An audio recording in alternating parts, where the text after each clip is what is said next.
Welcome back to What's on My Needles, and it is commission time again.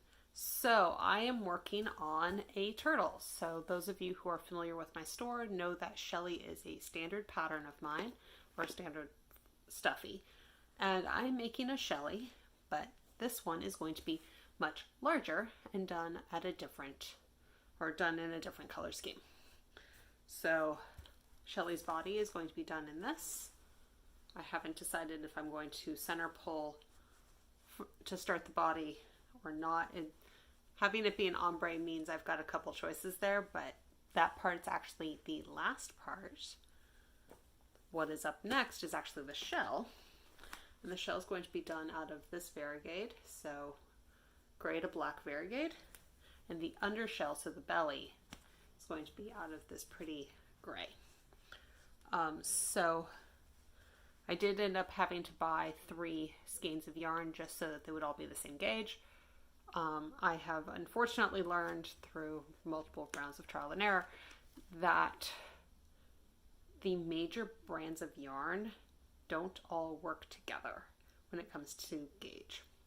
So anytime where I am mixing colors, I try really hard to stay within one brand and hopefully one grouping within that brand. So that's why these are all Karen.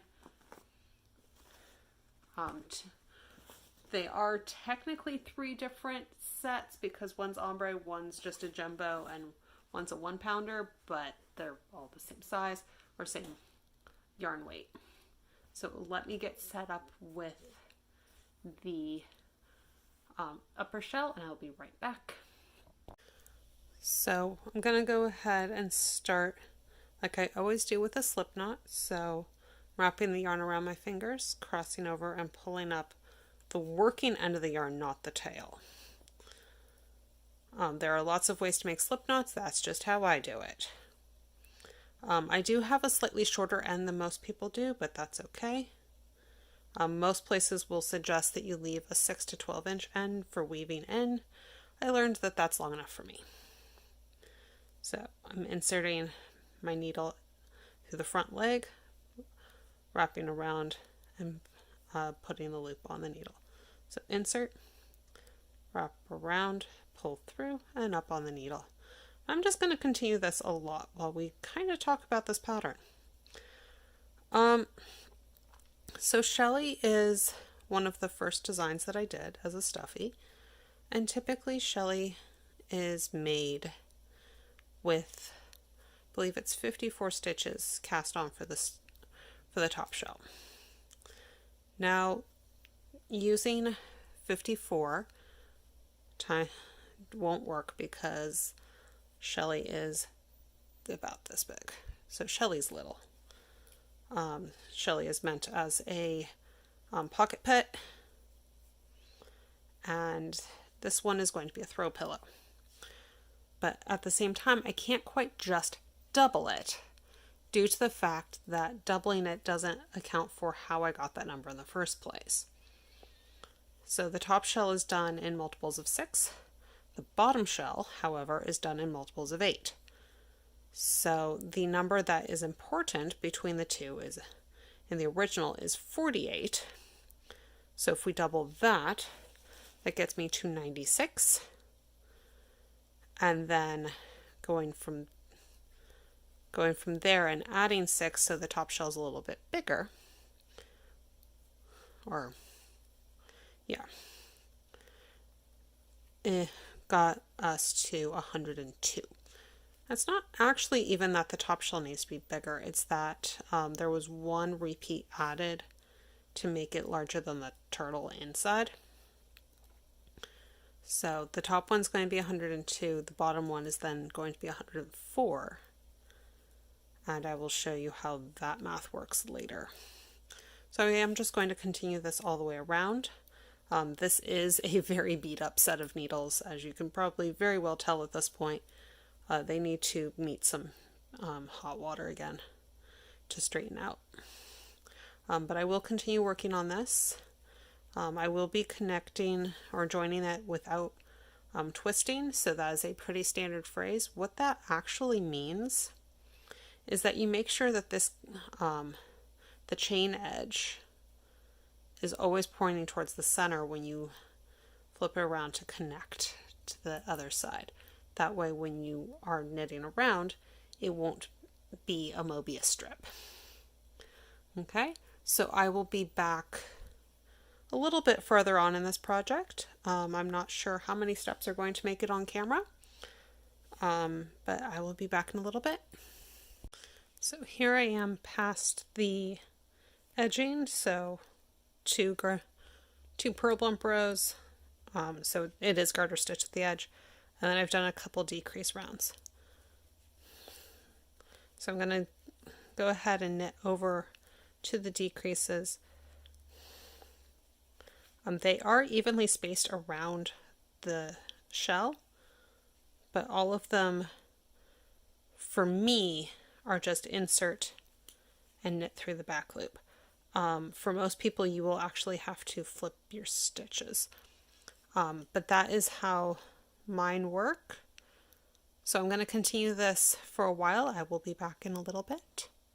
So here's the top shell done. This is what that line of decreases looks like. So now it's time to start working on the bottom part of the shell. So I've got the solid gray yarn, and I'm going to start by looking for purl bumps. So there's number 1, 2, 3, 4.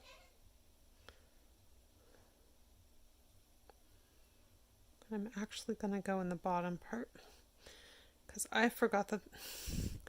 So remember, I haven't done the small version of this pattern in a very long time. So I forgot that I really needed to have done an extra row so that I could go into the upper purl bumps. But going to the lower ones works just as well. So there's the lower bump, looping the yarn around, and pulling up a loop.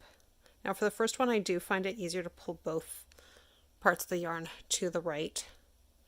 That is personal preference. Obviously do what works for you. 3, 4, 5, 6, 7, and 8. So that's the in between the tail and the back paw. So now I'm going to do a reverse E cast on. So what I'm doing, and yes, this yarn is being super duper finicky right now because it's the center of the ball, so it's a little, it needs to relax a bit. So I'm making a loop, working yarn going on top, putting my needle through that and pulling it through. I know this is a reverse E. I've heard people call it other things, but this, in all of my patterns, I just call it a reverse E cast on. 7, 8, 9. And then I'm going to count over 1, 2, 3, 4, 5, 6, 7, 8, 9, and pick up in number 10. And I'm going to continue very similarly like that all the way around. And the decreases are going to look much the same. So the top shell is a 6 decrease, the bottom shell is an 8 decrease, so it's much flatter. So it gives the turtle more of a rounded shape on top, rounded conical shape on top, and the bottom is very, very flat. I do have to make the opening for the little guy's head a bit bigger, because if it does work, which I'm still not 100% sure it will, that is where the turtle will be able to go in and out of the shell. And secondly, it's also where the head is just bigger than the paws. So I'm going to get going and I will be back in a little bit. So here I am most of the way through the tummy of the, or tummy shell of the turtle. And since this is something that a lot of people tend to have problems with, we're going to show yet again how to transfer onto double pointed needles. So the reason we're doing it now is if I decrease 8 more stitches, it's not going to fit on my circulars. So either I could have switched to 8-inch circulars, which yes exist. I don't have them in this particular needle size. And frankly, they're not that much fun to work on. For me, if they work for you, great. But even then, at some point, you have to get it back onto double points. So, as always, I use these super shorty double points. These are made for socks. I find them really useful for stuffed animals because I'm still working with a super small circumference. So I'm just going to start knitting over. I'm making sure that the last stitch on the circulars is still on the needle so it doesn't get pulled too tight. And this is a decrease round, which again is why we're doing it on this one. And I'm going to pull that needle out and down so that I'm not stretching the working stitches too much. So I'm going to keep knitting, and there's the first needle. I am doing this onto 4 circular needles, or 4 double pointed needles, which means I'm actually going to be working with 5. I'm doing that because this is an 8 decrease, and I just find that way easier than having 3 sections, 3 sections, and 2 sections. I'd rather just have 2 sections on 4 needles.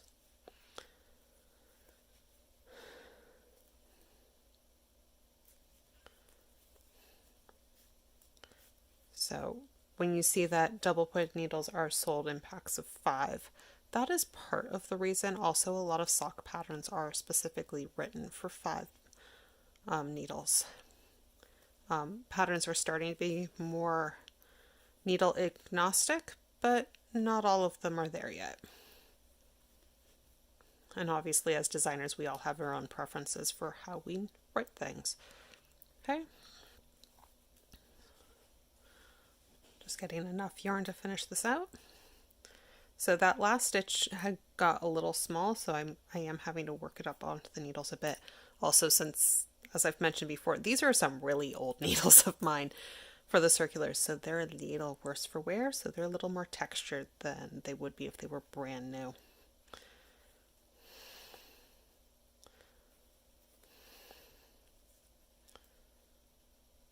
And you might have noticed that I'm not using a stitch marker because this entire section was in fact decreases. I could just follow the decrease line here to know where the start of the round was. So that is it onto circular needles. I will be back in a bit. Just as a reminder, that is the head, front arms, back legs, and tail. So my start and end of round is by the turtle's back end. Okay, so I'm going to finish up the bottom, and I will be back when it's time to work on the actual inner turtle. So at the end of this, I have the turtle shell, top and bottom, and so I need to weave the ends in, but otherwise they are done. So I will see you next time on What's on My Needles. Bye!